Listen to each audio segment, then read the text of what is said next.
When I was wrestling with it this week, I was really, really struck by the words in 34, a new command.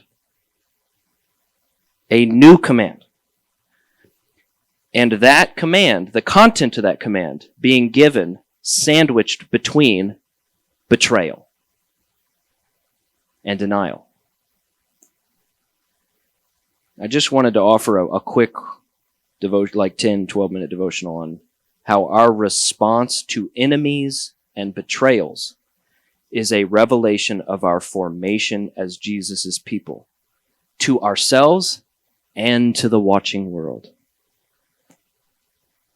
He says, a new command I give you. And any serious follower of Jesus, when you hear the words a new command, would be focused. We would get our pens, we would get our pads, we would silence our phones, we'd remove the distractions, we'd shut off everything, we'd close the room, lock the door, everybody focused in. Let's hear what this man's going to say. A new command. This is fascinating. This is going to be excellent.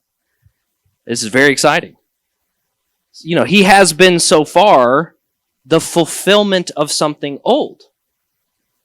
An old promise, an old prophecy, an old story, an old vision, an aching hope. He has been the fulfillment of something old. And he has brought clarity to something old. He's consistently said things like, you have heard it say, but I say. And when he said that every time, he's not changing the law. He's clarifying it. He's saying, you followed the written form of this law. I'm reminding you of the heart of the law, the spirit of the law, the intent of the law. So he's been a fulfillment of something old, and he's clarified something old, and he's summarized something old by saying things like, the whole law and the prophets can be summed up in this, to love the Lord your God with all your heart, mind, soul, and strength, and to love your neighbor as yourself. That he summarized old things. But here comes something new, something fresh, right off the press. And they're sitting in a room on the cusp of a revolution, like Reggie was talking about. They just marched up in Jerusalem. Here we go. We're at the center of power. We're about to overthrow occupation. There's a new day right around the corner, and he's about to say something new. Maybe he's going to talk about the appropriate stewardship of power in the emerging geopolitical crisis. Maybe he's going to talk about the ethics of violence and the balance that we're going to have to navigate in the days ahead between the appropriate use of force and when we should be operating in restraint. Maybe he's going to talk about how, of course, in the new world to come, everybody's going to be treated well, but of course, some people are going to be treated better than others, and so maybe the new command will be about this new kind of social stratus. Maybe there's going to be a new festival that's going to be instituted that we need to honor every year in the life of our community, or a new ritual for us to remember these times in the years ahead together. And they all hold their breath, and so do we, in suspense as this new command is coming. And that new command that Jesus delivers them is, checks notes, love one another. It's a bit awkward. Wait. This is not new. I just imagine the disciples just looking at each other and being like, who's going to say something? This isn't new at all. Yeah, is anybody are we just going to act like this is new? Like Peter's like, what a profound teaching, Lord. Love one another. Yes, love one another. Yes. Right, guys? Love one another. That's really good. Excellent. Does any of them actually just acknowledge that this isn't a new thing? You've said this numerous times, in numerous ways. Who's going to tell them this isn't new at all? See, the command, the objective command might not be new, but what's new is this qualifier. What's new about it is this qualifier, and in this setting. As I have loved you. As I have loved you. So you must love one another. And Jesus loves me when I am an enemy. And he loves me through all my numerous betrayals. Now that's a new level of love. And maybe the spirit and the heart of the law always meant to intend this, but they had never seen it quite as crystal clear as this. As I have loved you. In this conversation, as I have loved you, so you must love one another. The objective claim is old, but the authoritative and definitional source, now that's new. As I have. As I have. I am now the source of how you understand this. As I have. Who all's seen The Princess Bride? It's an old movie. Yeah? It's a classic. It's a classic. Yeah, this table over here. Yeah, nobody's seen it? Well, there's one. There's two. Okay. I just wanted to check. Is that still, people still watching that? There's one guy, there's a meme that came out of, well, there's a lot of memes that came out of the movie, but there's a meme that came out of the movie because there's a character named Montoya that, he's running around with his comrades for the movie, and one of his comrades keeps using the word inconceivable throughout the movie. Inconceivable. Whenever something doesn't go quite their way or their plans are foiled or something like that, he says, inconceivable. And there's one point in the movie where they're looking down at a cliff at some people that weren't supposed to make it or whatever, and his comrade comes up and says, inconceivable! And now technically, it is now, at this moment, definitely conceivable. Because we just watched it happen. We can conceive of it. We are right now conceiving of it. So he says, inconceivable, and Montoya just turns to him in the middle of the movie. That's why the movie's hilarious. They just do this kind of stuff. He turns to him and he says, you keep saying that word. I don't think that word means what you think it means. He says it in this like a Zorro language. He's like, you keep saying that word. I don't think that word means what you think it means. Now that's become a meme, where, if you know what a meme is, like where his face, Montoya's face, is on a picture, and at the top it'll say a word, you just choose one, and it'll say, you keep saying this word, and on the bottom it says, I don't think that word means what you think it means. And people like make those and share them with each other when you're using words out of context or not in the right way or whatever. A few years ago, maybe 3 or 4 years ago, I think we were working on the theater upstairs for an event. We were preparing the theater for an event. Sometimes we like do some paint or we put some lights up, or we just try to spruce up the theater for like a new event. And I was working with Jeremy, and we were going to do something with the lights, like either decorative lights or globe lights or yard lights or something like that. And we were thinking about how to set it up, and he just kept presenting options, and I just kept saying, I don't know if that's the aesthetic that we're looking for.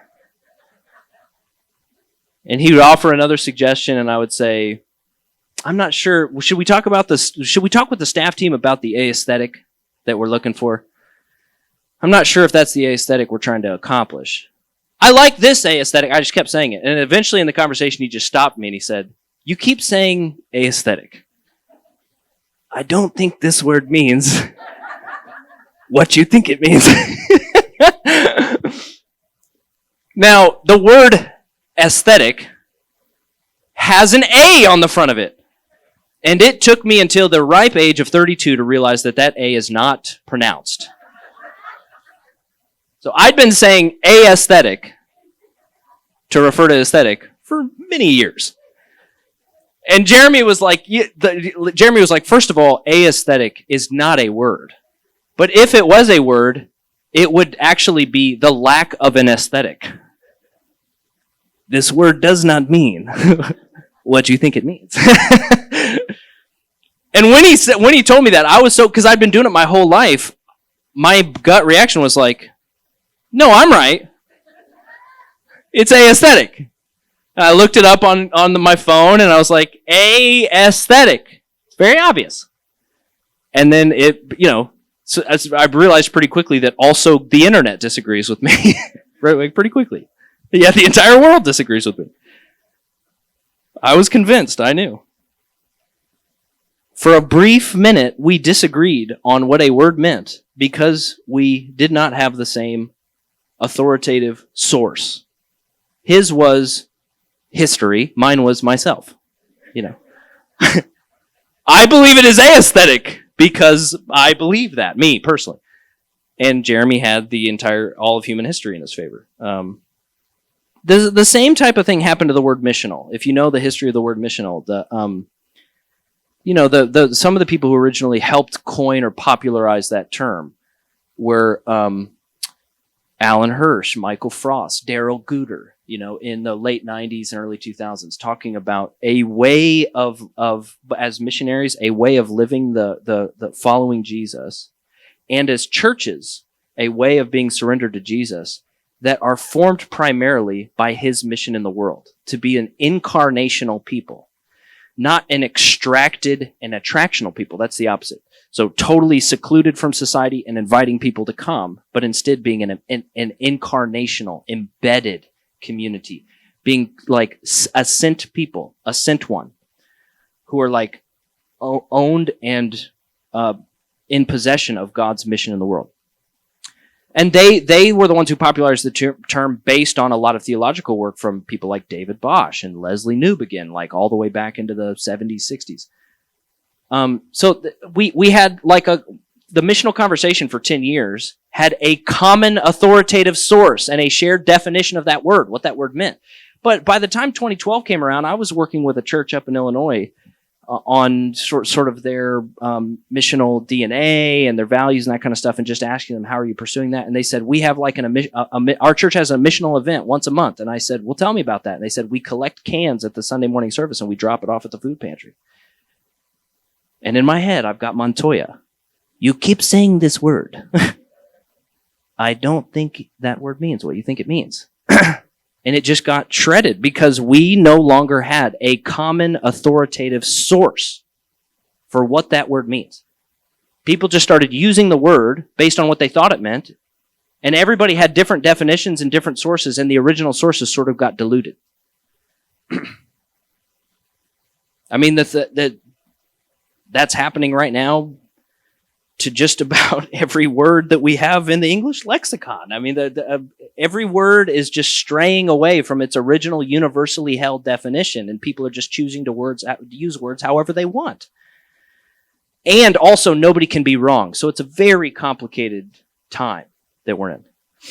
But even the word acceptance, it's very common now to be in a conversation where you could be in like a long, like 10-decade-long loving relationship with someone and just get in a disagreement. It could be a benign disagreement. And the reaction to that be, I just wish you would accept me. And for the response to be, I do accept. When was my acceptance of you ever on the table in this conversation? We're having a disagreement about something. It could be big, could be small, or whatever. And then for the reaction to be, if you disagree with me, then you don't accept me. What it means for you to accept me is to agree. And in the back of our head is, you keep saying this word, acceptance. I don't think this word means what you think it means.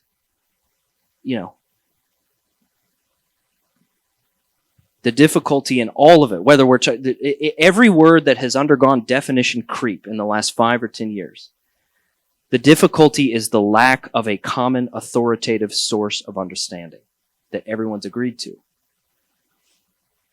And of course, the same thing has happened to the word love. But in the church, among followers of Jesus, there is a basis, a common authoritative source of that word. What it means, and when we give it, and how it looks, and to whom, and where, and how. If the basis of our love, the definition or paradigm of our love was ever unclear or abstract or confusing, it's not anymore. It is no longer up for grabs by anyone. The words and ways of Jesus are our source of the word love. And it is an authoritative source that forms our understanding and our paradigm and our definitions and our discernment of what that word means. No other source matters but Jesus. And if I'm wondering in any given moment how to love others or the loving response to others, I must first consider how Jesus has loved me. How he proactively and reactively relates to me. How he pursues and responds to me. How he came for me when I was an enemy. When I was an enemy first. when I was by nature a child of wrath, when I was just as culpable for his death as the crowd at Golgotha, when I was just as steeped in the dark and deathward way of sin, and he offered me, in that state, the bread of friendship and honor. He came for me. And it's not just how he relentlessly pursued me at first, but how he loves me still. Knowing that I have betrayed him many times, and knowing that I will betray him in the future. And knowing those betrayals before I do. And knowing that I'll betray him again before the rooster crows. And I live in Ybor. That's tomorrow, you know. That is tomorrow. It is not long. And so we aim as followers of Jesus in response to that paradigm of love, that authoritative source of love, and our experience of that source of love, that way of love. We aim imperfectly to pursue that way of love with others. To love others this way. And when that happens, when we do that personally, individually, and when we form communities that do that together, people are going to take notice that our lives are outside of the world's code, outside of the world's pattern, outside of the world's way. They might not know that we're disciples of Jesus Christ. They might not have that, like the passage says, if you do this, they'll know you're my disciples. Well, that's in a world where this Jesus phenomenon is happening. And if you live that way, it's very clear who is your master. We might not live in a way in a world where people make that direct distinction, but they will know that we do not live under the world's code and pattern, that we follow a different master who forms in us different virtues. We would be what Stanley Hauerwas calls aliens, resident aliens. Aliens of this world who just reside in it. It's a great book, Resident Aliens. There was a podcast I listened to a couple weeks ago that I recommend to all of you if I'm allowed to. It's called Ask NT Wright Anything. Is that what it's called, Jeremy? Ask NT Wright? I think anybody, it's basically a seminary education in your ear whenever you listen to it. But I listened to a specific episode where he was talking with a guy named Douglas Murray, who is not a believer, but is a brilliant sociologist and historian. And he wrote the book Madness of Crowds, among other books. And they had a great conversation, but there was one specific point in that conversation that I was really compelled by, where N.T. Wright was just pressing him a little bit on like his views of Christianity and why he's not a Christian and what he thinks Christianity offers the world, just like having this with somebody that's not a believer, just having this direct conversation. And I was so struck by Doug Murray's. I don't know why he's not a believer. It's a little confusing, but he responded. I just wrote it verbatim because I didn't want to paraphrase it. He wrote, "Nothing prepares you for the demand to love your enemy. It seems to be so completely revolutionary and so completely counterintuitive. When people see actual forgiveness, it is, I think, among the most humbling, most moving things you can ever witness as a human being. If you look at the great error of the ideology which is trying to embed itself in our world today, it is that it has spent no time bothering itself over the question of forgiveness. I think that the church does everyone in society the most erroneous disservice if it doesn't stand up and say, this is what our faith is built on. We have been thinking about this and trying to practice it for 2,000 years, so at least give us your ear for a moment." It's from a non-Christian, a brilliant, brilliant man. When the world talks about love, it's often a warm, fuzzy feeling, a romance, a kind gesture, an act of service, positive vibes. I'm trying to learn from my staff counterparts how to be young. Positive vibes. That's what love is. Did I do it right? Anyway, I didn't do it right. In the world's way, love is only offered to those who reciprocate, and often in response to someone else initiating first. If people don't reciprocate over time, there isn't any return benefit to my giving of love. Well, I don't have time for that. I need to cut that out of my life. Love is often only proactively offered to those within the boundaries of who I describe as us and deemed worthy, and rarely, if ever, offered to them, whoever that them is. If someone eventually does betray you, typically from your us people, they're immediately unsafe, cannot be trusted, unreconcilable differences. And it would be, and sometimes even the work of reconciliation can be deemed as self-harm or enablement of a sort of a person who harms others. And it can even be seen as wise to learn from that betrayal and be much more cautious in the future of exposing yourself to the possibility of betrayal ever again. You become less vulnerable, more guarded. Rightfully so. But this is not the way of Jesus.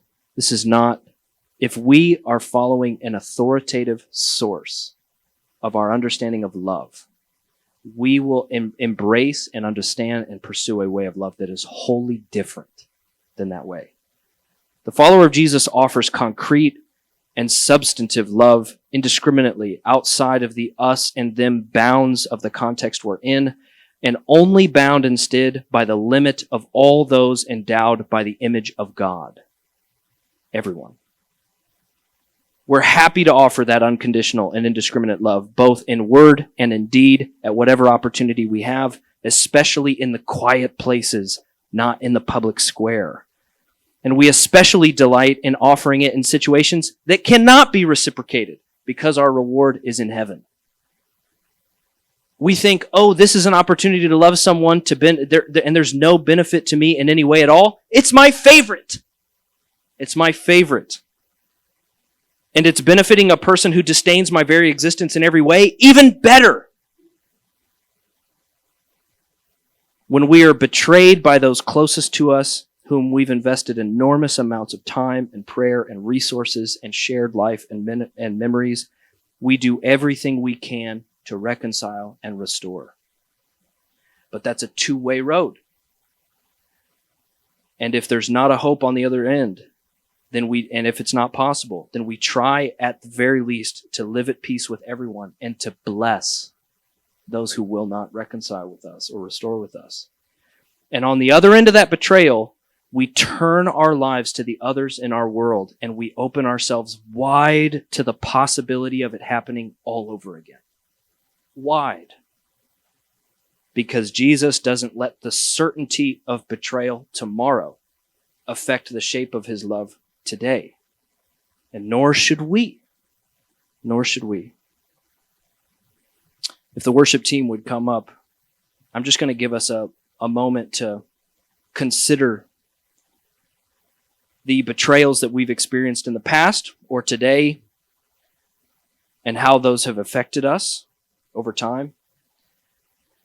To be able to hold in your mind and maybe even to name some of those wounds of the past, some of them that you might be in right now, and to surrender those things to the authoritative source of love, to surrender those things to Jesus, and to have our responses to those things and the ways that they affect us today and in the future, to have those things wired by Jesus, to have those things formed and shaped by Jesus.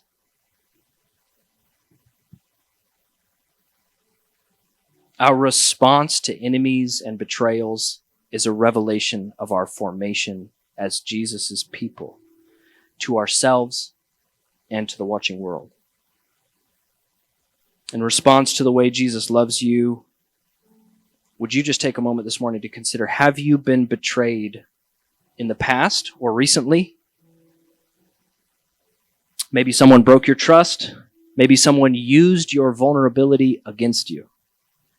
Maybe someone didn't defend you or stand up for you in a way that you hoped. What was or has been your reaction to that? To distance,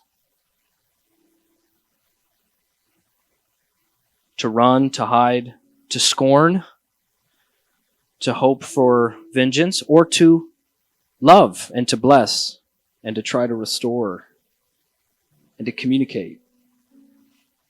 What has been your reaction?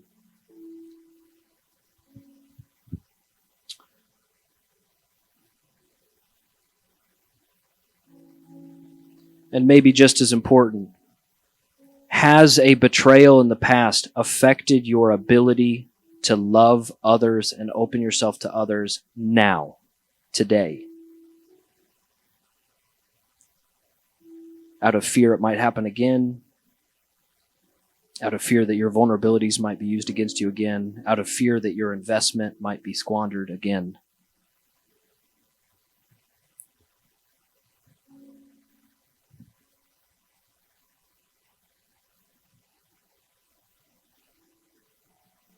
I just want you to take a moment to discern with the Lord, wrestle with the Lord about his invitation to love in those situations before we go to the table.